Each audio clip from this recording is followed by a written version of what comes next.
salah siswi dari SMA Negeri 71 Jakarta di kelas 10. Dan untuk kesempatan kali ini aku akan membahas tentang teks biografi.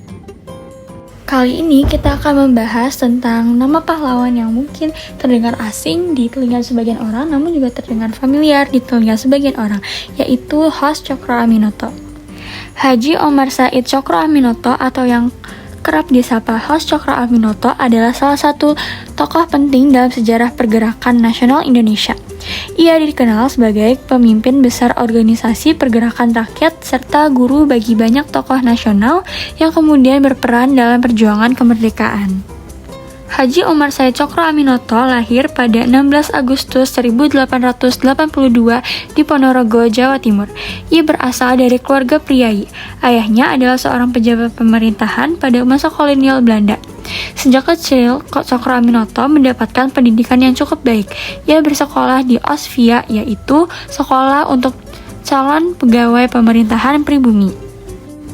Setelah menyelesaikan pendidikan, Cokroaminoto sempat bekerja sebagai pegawai pemerintah. Namun, ia kemudian meninggalkan pekerjaannya karena tidak setuju dengan sistem kolonial yang menindas rakyat.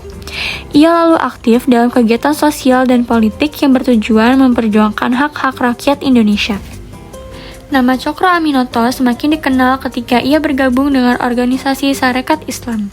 Di bawah kepemimpinannya, Sarekat Islam berkembang pesat dan menjadi organisasi massa terbesar pada masa itu. Cokroaminoto dikenal sebagai orator ulung yang mampu membangkitkan semangat rakyat untuk melawan ketidakadilan dan penjajahan.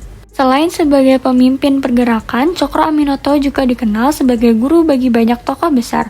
Beberapa tokoh yang pernah belajar atau tinggal di rumahnya antara lain Soekarno, Semanun, dan Alimin. Karena pengaruhnya yang besar dalam mendidik para pemimpin bangsa, ia sering dijuluki sebagai guru bangsa. Dalam perjalanan hidupnya, Cokroaminoto juga beberapa kali berhadapan dengan pemerintah kolonial Belanda dan pernah dipenjara karena aktivitas politiknya. Meski demikian, ia tetap konsisten memperjuangkan keadilan sosial, persatuan umat, dan kemerdekaan bangsa. Hos Cokroaminoto wafat pada 17 Desember 1934 di Yogyakarta. Meskipun ia tidak sempat menyaksikan kemerdekaan Indonesia, pemikiran dan perjuangannya memberikan pengaruh besar terhadap gerakan nasional. Atas jasa-jasanya, pemerintah Indonesia kemudian menetapkannya sebagai pahlawan nasional. Hos Cokroaminoto dikenang sebagai tokoh yang berjasa besar dalam membangkitkan kesadaran politik rakyat Indonesia dan melahirkan banyak pemimpin yang kelak membawa bangsa menuju kemerdekaan. Vlog biografi saya mengenai Hos Cokroaminoto. Terima kasih sudah menonton.